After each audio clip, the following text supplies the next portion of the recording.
여러분이 한 절 읽고 나누고 읽고 13절은 같이 읽겠습니다. 오순절 날이 이미 이름에 그들이 다 같이 한 곳에 모였더니 우연히 하늘로부터 급하게 강한 바람같은 소리가 있어 그들의 앉은 온 집에 가득하며 마치 불의 혀같이 갈라지는 것들이 그들에게 보여 각 사람 위에 하나씩 임하여 있더니 그들이 다 성령의 충만함을 받고 성령이 말하게 하심을 따라 다른 언어로 말하기를 시작하니라. 그때 경건한 유대인들이 천하 각국으로부터 와서 예루살렘에 머물러 있더니 이 소리가 나매 큰 무리가 모여 각각 자기의 방언으로 제자들이 말하는 것을 듣고 소동하여 다 놀라 신기하게 여겨 이르되 이 말하는 사람들이 다 갈릴리 사람이 아니냐. 우리가 우리 각 사람이 나누고 방언으로 듣게 되는 것이 어찌 되느냐. 우리는 바데인과 메데인과 엘람인과 또 메소포타미아 유대와 갑바도기아 본도와 아시아 프루기아와 바빌로니아 애굽과 및 구레네에 가까운 리비아 여러 지방에 사는 사람들과 로마로부터 온 나그네 또 유대인과 유대교에 들어온 사람들과 그대인과 아라비아인들이라 우리가 다 우리의 언어로 하나님의 큰 일을 말함을 듣는도다 하고 다 놀라며 당황하여 서로 이르되 이 어찌된 일이냐 하며 같이요. 또 어떤 일은 조롱하여 이르되 그들이 세수에 취하였다 하더라. 우리 교제하는 시간인데요. 우리 옆에 분하고 같이 한번 인사하시죠. 잘 오셨습니다. 반갑습니다. 반갑습니다. 반갑습니다. 환영합니다. 환영합니다. 사랑합니다. 축복합니다. 축복합니다. 우리 권사님 이름이 어떻게 되세요? 성함이 어떻게 되세요? 권사님 성함이요? 이름. 사모님 이름 모르세요? 그냥 가요. 윤일순 선생님. 응? 윤일순. 윤일순 권사님. 예. 예, 앉으셔도 돼요. 네, 반갑습니다. 우리 박수 한번 해주세요. 네, 앉으세요. 네. 어르신 올해 춘추 어떻게 되세요? 춘추 95이요. 95이요. 5년만 있으면 100이네요. 아유, 좀 대단하십니다. 95신 분이 이렇게 일어나기도 잘 일어나시고, 예, 그래요. 또 예배 같이 드리기 위해서 반갑습니다. 자, 우리 아름다운 마음들이 모여서 하겠습니다.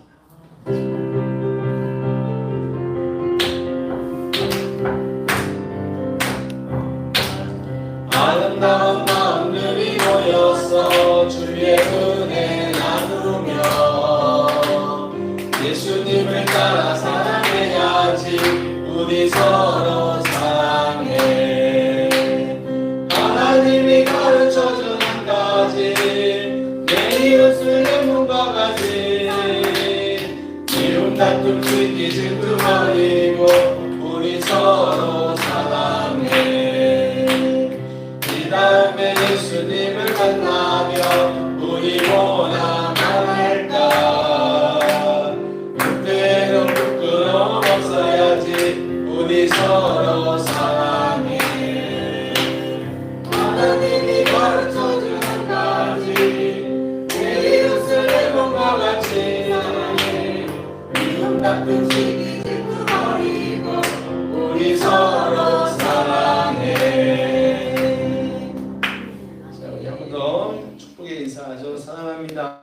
사랑합니다. 예. 감사합니다. 앞에 계신 우리 어르신 분도 지난번 한번 오셨던 분이 아닌가요? 신선자 선생님이세요. 네? 신선자 선생님. 모자를 쓰고 있어가지고 제가 몰랐잖아요. 그러셨구나. 반갑습니다. 예배로 와서. 네. 감사합니다. 네. 자, 우리가 기도하고 하나님의 말씀을 듣도록 하겠습니다. 하나님 이 시간 저희들 말씀을 듣겠습니다. 하나님 말씀 잘 듣는 성도들, 귀가 복된 귀를 가진 성도들, 마음이 복된 마음을 가진 성도들 되게 하여 주시옵소서. 하나님, 이 좋은 말씀을 앗아가고 방해하려는 모든 세상적인 생각들, 악한 영들을 제거하여 주시고 온전히 주의 성령만이 말씀은 우리 가운데 충만히 임하여 주시옵소서. 예수님의 이름으로 기도합나이다. 아멘.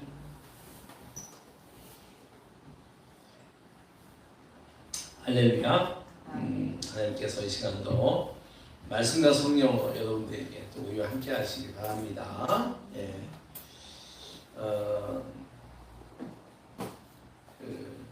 말씀을 들을 때는 가능하면 고개를 들고서 설교자를 쳐다보시면 은혜가 더 될 줄 믿습니다. 우리가 젊었을 때 수련회를 가면은 가끔 가서 이런 거 하는 거 있어요. 10년 후의 내 모습을 한번 그려봅시다. 또는 20년 후의 내 모습을 그려봅시다. 30년 후의 내 모습을 그려보고 써봅시다. 그럼 자기가 10년 뒤나 20년 뒤나 30년 뒤에 내가 원하는 모습을 이제 글로 쓰죠. 나는 교회 권사가 돼 있을 거야. 나는 교회 충성스러운 일꾼이 돼 있을 거야. 나는 결혼해서 아이를 몇 명 낳았을 거야. 난 이런 남자들 남편도 맞을 거야. 그런 것들이 많이 있지요. 여러분이 생각하는 여러분의 모습들을 그려보는 거죠. 어떤 성품에 어떤 성품을 가진 사람이 되어서 나는 어떤 일을 하고 있을 것이다. 그리고 그 꿈을 내가 이루기 위해서 나는 무엇을 배우고 어떻게 해야 될 것인가. 젊을 때 우리가 많이 해봤던 것입니다. 여러분 과연 어떤 모습을 가진 사람들이 되고 싶으세요? 여러분 우리는 다 신앙인들이잖아요. 교회 나오는 사람들, 예수를 믿는 사람들이지 않습니까?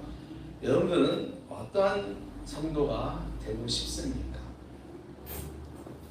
오늘 전 여러분들에게 성령님에 대하여 이야기를 하려고 해요. 오늘 말씀의 제목이 뭐죠? 같이 해볼까요? 성령이 임하시다. 성령이 임하시다. 성령이 임하시다. 성령이 임하시다. 성령이 임하시다.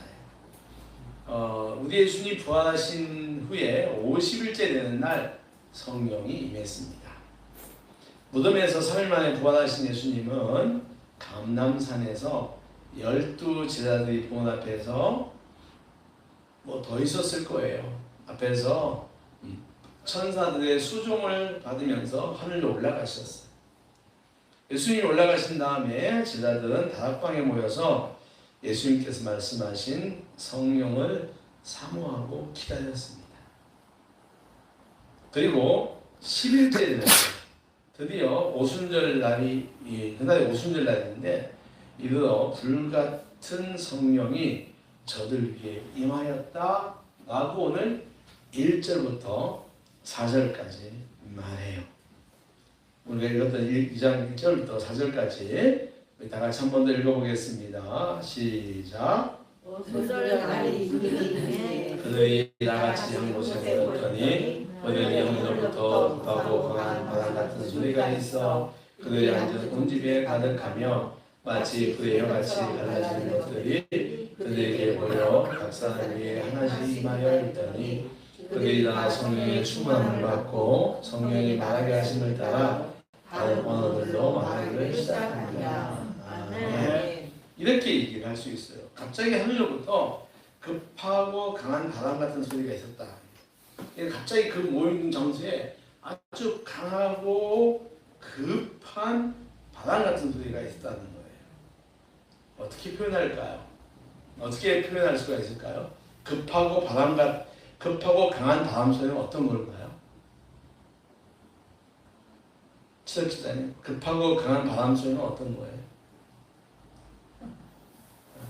준서봐? 네.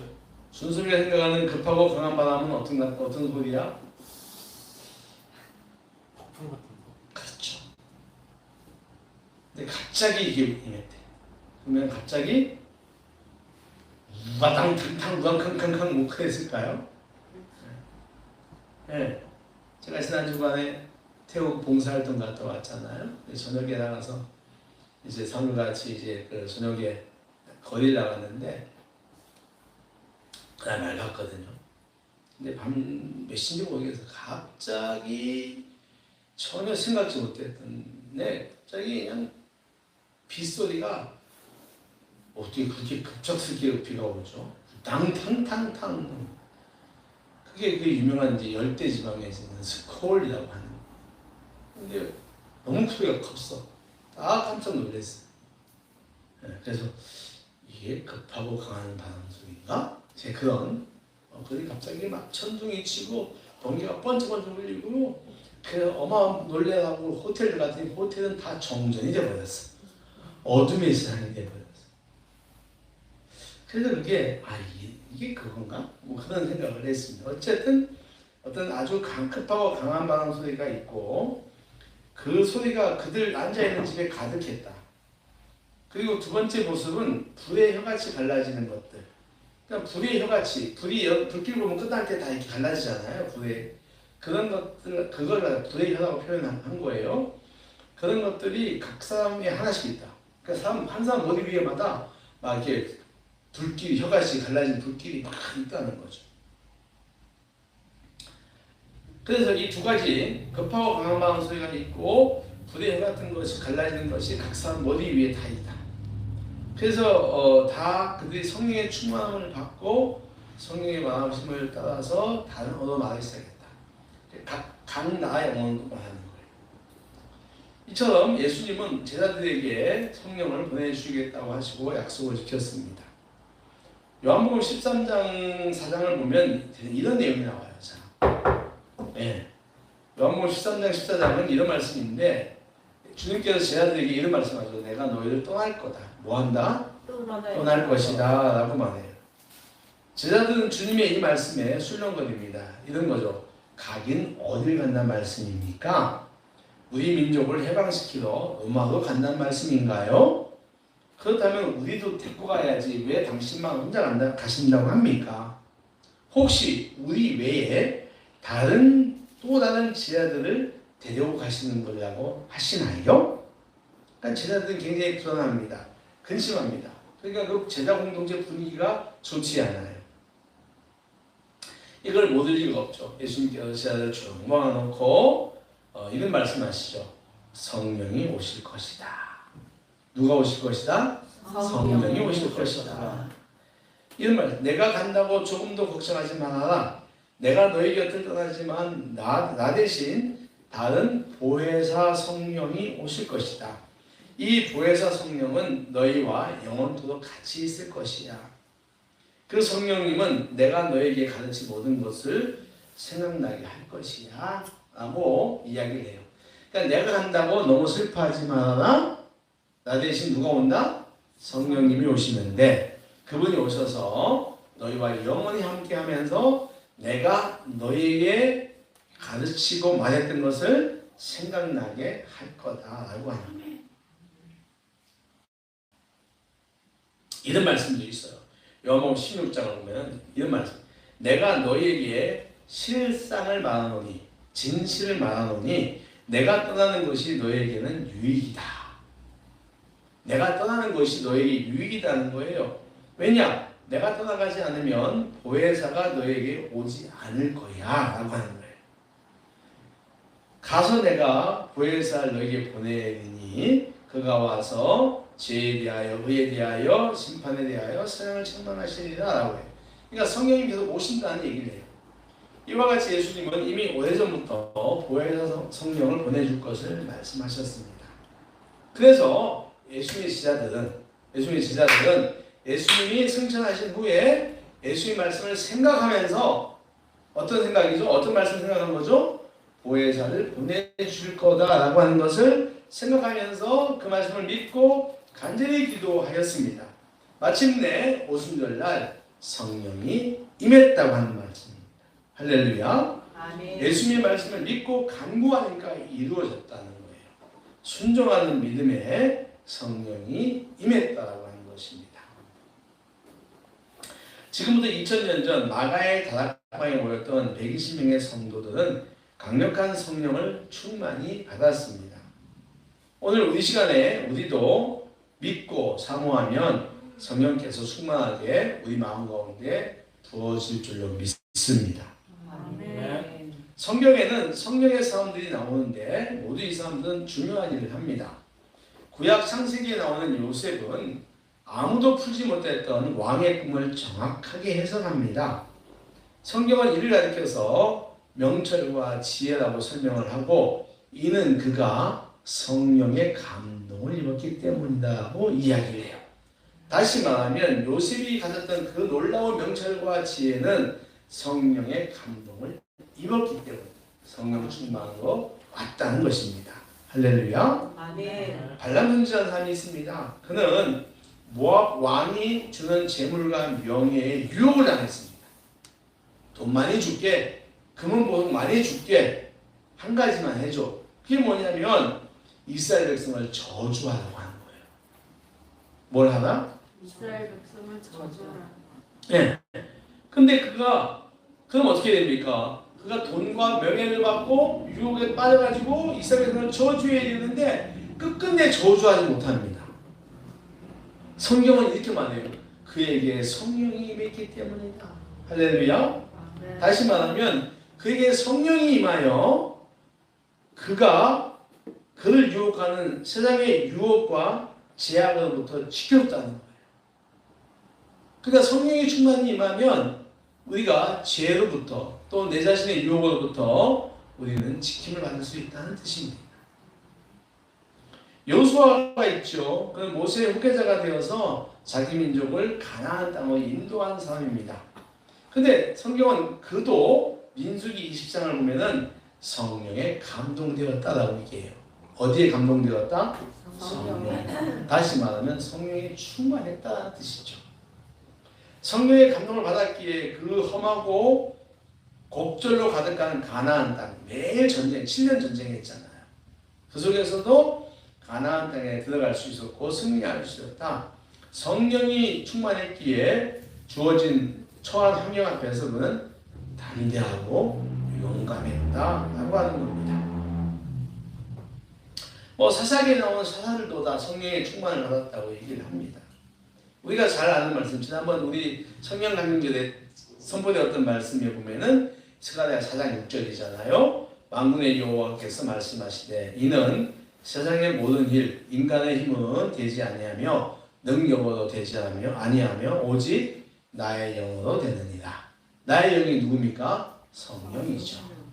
그러니까 내 힘, 세상에 어떤 것도 내 힘으로 되는 게 아니라는 거예요. 누구의 힘으로만 된다? 성령으로만 된다는 거예요. 예수님도 성령의 충만함을 받고 천국 복음을 증거했죠. 세례 요한도 마찬가지고 예수님의 제자들 그리고 초대교회 7 집사들 사도 바울 그리고 오늘 본문에 나오는 모든 성도들 역시 그들도 성령의 충만함을 받은 사람들입니다. 오늘은 우리가 지키는 종교개혁 주일입니다. 오늘 종교개혁 주일, 그죠? 종교개혁 주일. 네, 두 가지 말씀이 있어요. 오직 의인은 믿음으로 말미암아 살리라. 그러니까 우리의 구원은 행위로 되는 것이 아니라 뭐로 된다? 믿음으로 된다. 네. 그러니까 의인은 믿음으로 사는 거예요. 여러분 믿음의 핵심이 뭡니까? 예수님이잖아요. 할렐루야. 그렇죠? 여러분 우리의 믿음의 핵심은 예수님의 십자가 죽음과 부활이에요. 그것을 믿는 믿음으로 의인은 살아간다. 성도는 살아간다고 하는 거예요. 그런데 또 하나가 있어. 밑에 뭐가 있죠? 행함이 없는 믿음은 죽은 것이다. 야고보 2장 26절. 그러니까 우리가 행함으로 구원을 받는 건 아니지만 행할 때 우리의 구원은 완전해진다는. 할렐루야. 아멘. 네. 그래서 행하지 않는 믿음은 그거는 없는 것과 마찬가지. 죽음이다. 그러니까 사람들이 성도들이 입으로만 사랑합니다. 사랑합니다만 안 된다는 거예요. 그죠? 그죠? 행동으로 해야 한다. 당신 옷이 좀 베어졌는데 옷 하나 사 입으세요. 라고 말로만 하면 안 되고 정말 그 사람이 가진 것이 없다면 옷을 하나 사줘야 한다는 거예요. 그게 행함이 있는 믿음이다. 그러니까 그걸 해야지만 우리의 온전히 구원이 이루어지는 거예요. 근데 이 종교개혁주의는 이걸 안 됐다는 거예요. 그 당시에. 가톨릭에서는 이걸 이대로 안 했다는 거예요. 그래서 이제 그 뭐 믿음으로 사는 것보다도 그들은 뭘로 더 사는 걸 얘기했냐면은 교회 나와서 충성하고 뭐 헌금 많이 내고 이런 행위대로 자꾸만 판단을 했다는 거예요. 그 예수님보다 교회가 더 위에 있었어요. 여러분 교회 예수님의 주인이 교회입니까? 교회 주인이 예수님입니까? 교회 주인이 예수님이잖아요. 할렐루야. 네. 근데 그 당시는 그러지 않았어요. 뭐든지 다 교회가 제일 위에 있었어요. 그래서 이거 안 되겠다 싶어서 개혁을 사람들이 했잖아요. 네. 여러분 종교개혁 하면 떠오르는 사람들이 있죠? 마틴 루터입니다. 그죠? 네, 유명한 사람이죠? 그 다음에 잔 칼빈이스입니다. 잔 칼뱅이라고 해요. 이 사람은 우리 장로를 만든 사람이에요. 웨슬리가 있습니다. 웨슬리는 감리교를 만든 사람이에요. 전 웨슬리라고 하죠. 그 다음에 쯔빙길이라는 사람들이 있어요. 자, 이 사람은 스위스 사람이에요. 루터는 독일 사람입니다. 자, 이 모든 종교개혁자들은 이들이 그같이 그 죽음을 당했잖아요. 다 종교개혁을 외치다가 다 죽었는데 그 사람들이 그 어려운 일을 해가면 할 수 있던 것은 역시 이들도 성령의 감동을 받았기 때문입니다. 할렐루야. 성령이 없이는 그것을 개혁을 할 수가 없어요. 그 담대함과 용기와 고통을 견뎌내기가 어렵다는 것이죠. 사랑하는 성도분들, 성도로서 살아가는 거, 세상을 이길 수 있는 힘과 능력을 가지는 거 너무 좋습니다. 여러분 그렇다면은 성령을 받으시길 바랍니다. 예, 따라하십시오. 성령을 받자. 성령을 받자. 성령을 받아야 돼요. 그 친구들이 야 놀자 그럼 안 돼. 나는 예배 드리고 갈 거야. 라고 할 수 있어요. 주일날 낮이 가는 11시는 무슨 일 있어도 예배를 드립니다. 근데 이 시간을 뺏으려고 얼마나 많은 것들이 세상 것들이 유혹을 합니까? 야 우리 오랜만이잖아. 밥 먹자. 언제? 일요일날 몇 시? 11시. 어휴 그 예배 시간을 골라서 아주 그냥 딱 찍어가지고 그런 일이 많아요. 우리 여기 이겨내야 돼. 이겨야 돼. 여러분 이기는 성도 되시길 바랍니다. 네. 그렇다면 우리는 성령을 받아야 돼요. 뭘 받아야 한다? 성령을 충만히 받아야 한다. 그럼 성령을 충만히 받으려면 어떻게 해야 될까요? 자 이제 세 가지만 좀 보려고 해요. 제일 먼저는 따라하세요. 예루살렘을 떠나지 말라. 예루살렘을 떠나지 말라. 오늘 본문 말씀을 보면 예수님께서는 제자들에게 예루살렘을 떠나지 말라고 1장 4절에 말해요. 자, 우리 1장 4절. 자, 앞에 볼게요. 1장 4절. 자, 같이 읽겠습니다. 시작. 사도와 함께 모이사 그들에게 분부하시되 예루살렘을 떠나지 말고 내게서 들은 바 아버지께 말씀하시기를 기다려라. 아멘. 이 말씀을 각각 흩어지지 말고 한 자리에 모여서 열심히 기도하라는 말씀이 있죠. 예루살렘은 하나님의 택하신 장소입니다. 그곳은 예수님께서 십자가 고난을 당하셨던 자리이기 때문에 예루살렘을 떠나지 말라고 하는 부활도 거기서 일어났죠. 여러분 예루살렘은 오늘의 교회를 의미합니다. 어디를 의미한다고요? 교회입니다. 그러므로 우리 역시 성령을 받기 위해서는 교회에 모여야 한다는 것입니다. 그래서 1절을 보니까 오늘 2장 1절 보니까 오순절날이 이미 이름에 그들이 다 같이 한 곳에 모였더니 그죠? 한 곳에 모였더니라고 기록되어 있어요. 그들은 예수님 말씀대로 예루살렘을 떠나지 않고 다락방에 모여 있었던 것입니다. 여러분 이때 모인 사람이 한 120명 된다고 그래요? 몇 명이요? 120명이에요. 근데 이들이 모인 곳은 다락방입니다. 여러분 다락방이 큽니까? 작습니까? 여러분 우리 어릴 때 자랄 때 집에 다락방 있는 집들이 있죠. 큽니까? 작습니까? 조그맣지요. 네. 근데 그 조그만데 120명이 모였다? 뭐 이스라엘 나라의 다락방은 좀 큽니다. 제가 아주 오래전에 성지순례 갔었어요. 95년도니까 한 30년 너무 오래돼서 또 가려고 하는데 거기 가서 제가 보면 이제 마가이 다락방을 갑니다. 가봤더니 우리 한국의 다락방처럼 좁진 않아요. 지금 우리 교회만 해요. 자, 근데 우리 교회 말하는데 이들이 지금 몇 명이 모였다고요? 120명이 모였다. 그러면 그 자리가 넓진 않았을 거야. 그쵸? 예, 다 들어갈 수 있을 건데 넓진 않았을 거예요.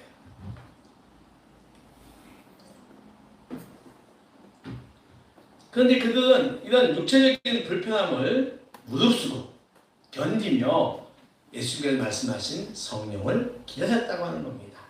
그렇게 기도하기를 열을 했더니 마침내 하늘이 열리고 불같은 성령이 저들에게 임하였다고 하는 것입니다.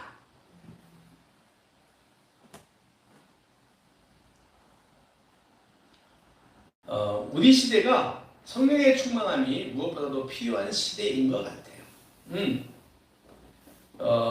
우리가 성령을 받아서 나 자신과 세상을 이기기 위해서는 우리는 모이기를 기뻐해야 됩니다. 그런데 지금 우리 시대가 모이는 것을 기뻐하지 않아. 특히 교회 주일날 모이는 거, 코로나 때문에, 코로나로 인해서 유튜브 예배가 많이 진행되면서 주일날 교회 오는 숫자들이 굉장히 줄어들었어요. 헌금은요 온라인으로 다 합니다. 근데 공동체는 모여야 됩니다. 모여야지만이 그 자리에서 성령이 임한다고 하는 거예요. 우리가 흩어질 때도 분명히 있습니다. 우리는 예배를 위해서 열심히 모여야 하고 예배자의 삶, 세상에서 소금과 또 빛이 되기 위해서는 흩어져야 합니다. 흩어질 때 좀 같이 해야 돼요. 근데 우선순위가 있어요. 뭐예요? 모여야 되는 게 우선순위예요. 모여야 흩어지잖아요. 히브리서에는 이런 말이 있습니다. 모이기를 피하는 어떤 사람들의 습관과 같이 하지 말고 오직 권하여 그날이 가까울수록 그리하자. 무슨 말이냐면은 마지막 때가 가까울수록 모이기를 피하려는 사람들이 있다는 것입니다. 열심히 모여야 되는데 야 모이기보다도 야 우리 흩어지자 놀자 뭐 이런 거 꼭 교회에 모여야 되냐 이런 사람들이 많다는 것입니다. 그래서 교회는 일주일에 딱 한 번만 가면 돼. 주일날 11시 하고 한다는 거예요. 이번에 한국교회가 부흥할 때는요 교회 많이 모였습니다. 그때 너무 많이 모였어. 가정을 돌보지 않았으면 그랬어. 우리 신은자 권사님도 옛날에 예수 믿을 때 그런 거 있었잖아요. 옛날 우리 권사님들은 진짜 집에도 안 갔어. 그 애들이 엄마 집에 언제 와? 맨날 그랬어. 그때는 그것이 좀 지금 보면은 조금 과한 부분이 분명히 있어요. 근데 지금은 너무 거꾸로 되어버렸어. 교회 오는 거 좋아하지 않아. 노는 거 좋아해. 열심히 그런 말이 있어요. 아니 한국교회 성도들이 옛날에 그렇게 열심히 기도해가지고 부흥시켜달라고 성공해달라고 막 해가지고 하나님께서 한국교회를 축복했다요. 성도들이 1,000만이 되게 하고 600만이 되게 엄청 축복했다요. 그리고 성도들로 부자도 되게 하고 잘 살게 했다요. 그랬더니 한국교회들이 쌩 까고 있다는 거예요. 일꾼 축복 달라고 축복 줬더니 이제는 나 이제 뭐 필요한 거 없어요. 나 놀고 싶어요. 뭐 이런다는 거예요. 네. 교회 꼭 맨날 가야 되나요? 예배 드리고 주보 예배 드리고 뭐 아무도 안 하는데 이상했다. 이게 뭐냐면 마지막 때가 가까울수록 사람들이 개인화되고 이기적이 된다는 거예요. 그래서 모이기를 싫어한다는 겁니다. 이거 누가 제일 좋아하는 거냐면 사탄이에요. 누구다? 사탄. 사탄은 성도들이 하나님께 예배드리는 걸 하지 못하게 방해하고 또 성도들이 모이는 것 자체를 못하게 합니다. 그것이 찬양 예배든 봉사예배든 기도예배든 친교예배든 뭐든지 다 못하게 해요. 주일날만 되면 자꾸 무슨 일을 튕기게 만들어 성도들 유혹합니다. 그러므로 우리는 성령의 감동을 받아 사단의 유혹과 시험을 능히 이기고 모이기를 힘쓰는 성도들이 되어야 합니다. 믿습니까? 성령을 받아야 돼. 성령의 충만을 받아야지만이 나는 나 자신과의 싸움에서 이길 수가 있어. 환경에서도 이길 수가 있어. 사도행전 2장 46절에 이런 말씀이 있습니다. 날마다 마음을 같이하여 성전에 모이기를 힘쓰고. 자, 우리 읽어보겠습니다. 2장 46절. 자, 46절. 자, 2장 46절 같이 읽겠습니다. 날마다 마음을 같이 하여 성전에 모이기를 힘쓰고 집에서 떡을 떼며 기쁨과 순전한 마음으로 음식을 먹고 하나님을 찬미하며 또 온 백성에게 칭송을 하느니 주께서 구원 받는 사람을 날마다 좋아하게 하십니다. 아멘. 예, 모이지 않고서는 어떤 일이 일어나지 않는 거예요. 이들이 제일 한 것이 마음을 같이 하여 성전에 모이기를 힘썼다라고 하는 것입니다. 두 번째 일을 했던 것은 기도였어요. 뭐였다? 기도. 이 제자들은 예수님께 하신 말씀을 듣고 성령을 보내겠다고 하는 그 말씀을 믿고 열심히 기도했습니다. 이들이 매일매일 모여가지고 다락방에 모여서 기도를 많이 했겠죠. 여러분 교회에 오면 무슨 얘기를 합니까? 기도해야죠. 그런데 우리가 보면은 여기 보면 이제 예배 준비하는 시간입니다. 뭐 이제 있어요.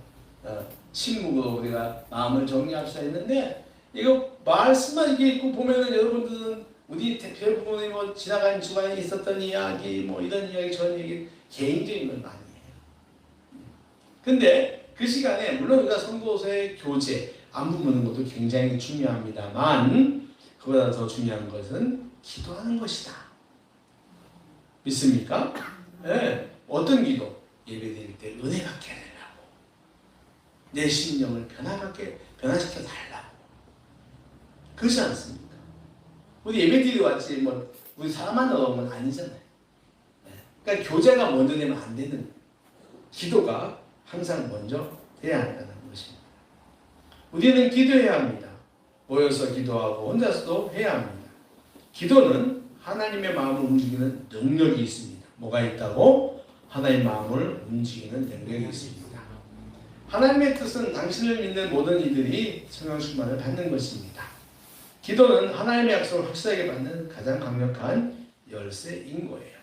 마태복음 10장 1절 우리가 너무 잘 아는 말씀이죠. 구하라 그러면 주실 것이요 찾으라 그러면 찾을 것이요 문을 두드리라 그리하면 열릴 것이며. 할렐루야. 할렐루야. 에레미야에도 이런 말씀이 있어요. 너희가 내게 부르짖으며 내게 와서 기도하면 내가 너희들의 기도를 들을 것이요 너희가 온 마음으로 나를 구하면 나를 만나리라. 네. 이 말씀대로 제자들은 한 자리에 모여서 간절함으로 성령 받기를 기도했다는 것입니다. 그러니까 한 자리에 모여서 성령 받기를 기도했다고 합니다. 이번 수요일 11월 1일부터 21일간 다니엘 기도회가 열립니다. 우리 교회가 처음 참여하는 이 다니엘 기도회는 성령을 충만히 받을 수 있는 자리입니다. 제가 찾아봤더니 이 기도회는 1998년에 시작되어서 올해 25년째, 생각보다 꽤 오래된 기도회입니다. 처음에는 그저 몇 사람이 모여서 같이 21일 기도를 했나 봐요. 기도를 한 마음으로 모여서 말씀 듣고 기도했습니다. 그들에게 성령이 부어진 것입니다. 할렐루야. 기적이 난 것입니다. 아픈 자들이 고침을 받고 병 고침을 받고 아이를 낳지 못했던 사람들이 잉태하고 학업과 사업의 문제들이 해결되었습니다. 귀신에 사로잡혔던 자는 귀신에게 해방되었고요. 물질 문제, 또 장래 문제, 인간관계 등이 이 기도를 통해서 해결되었습니다. 할렐루야. 기적이 일어난 것이죠. 한마디로 성령의 강력한 임재가 있는 것입니다. 그러다 보니까 해가 갈수록 점점 많은 교회들이 참여하게 되었고 더 풍성한 성령님의 역사가 일어났습니다. 올해는 자그마치 16,000여 교회가 함께합니다. 올해도 수많은 기적들이 일어날 것을 믿습니다. 사랑하는 성도님들, 다니엘 기도에 열심히 모이시기 바라요. 가지고 참여하여 성령 충만함을 받으시기 바랍니다. 저녁 8시부터 2시간 우리 인생의 승리를 위해서 정말 우리 인생의 놀라운 변화를 위해서 다니엘 기도에 유튜브 앞에 모이기를 바라요. 이거 유튜브로 하는 겁니다. 각자가 자기 집에서 유튜브 다니엘 기도회를 틀어놓고 듣는 거예요. 그 시간이 퇴근 시간이고 밥 먹고 난 시간입니다. 여러분들이 여러분 자신을 위해서, 여러분의 자신의 만족을 위해서 뭐 다른 것도 할 수 있겠지만 이 21일 동안은 여러분의 마음의 결심을 하시기 바라요. 내 심령의 부흥을 위하여, 그리고 우리 직원들에게 부흥을 위하여, 내가 또 내 자신의 어떤 문제 해결을 위하여 이 시간에 우리가 유튜브 앞으로 모이시기 바랍니다. 그리고 12월 13일부터 17일까지 5일 동안은 교회에 모이는 거예요. 모여서 우리 같이 TV를 통해서 유튜브로 보면서 같이 은혜를 받으려고 합니다. 모여서 말씀 듣고 기도합시다. 오순절 다락방에 임하신 성령이 분명 우리에게도 임할 것을 믿습니다. 이 기도를 통하여 여러분 각자의 놀라운 기적이 일어나기를 주의 이름으로 축원합니다. 기도합시다. 하나님 아버지, 저희들에게는 성령님의 역사가, 성령님의 충만함이 필요합니다.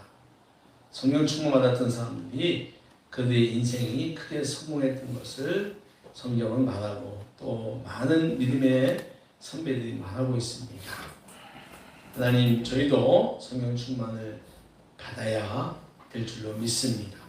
그래야 내 자신의 생각을 이기고 세상의 악한 마귀가 가져다주는 세상 것들로부터 승리할 줄로 믿습니다. 하나님, 이번 주부터 21일간 진행되는 이 다니엘 기도회가 아버지 저희들이 성령을 받는, 충만히 받는 좋은 시간이 될 줄로 믿습니다. 하나님, 저희들을 불쌍히 여주시고 연약함을 채워주시며 저희들을 도와주시옵소서. 그래서 저희들이 아버지 8시에 다 같이 우리가 있는 자리에서 아버지 하나님이여 우리 다니엘 기도회를 유튜브를 통해서 봄으로 정말 아버지 하나님 이 기도를 통해서 수많은 일어났던 기적들이 우리의 삶에도 일어나는 축복의 시간들 되게 하여 주시옵소서. 주여, 우리 성도들을 도와주시고 함께하여 주시고 은혜를 베풀어 주시옵소서. 예수님의 이름으로 기도하옵나이다. 아멘.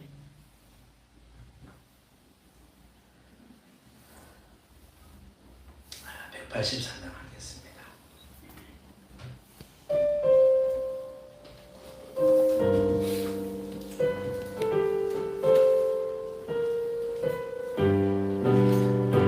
불길 가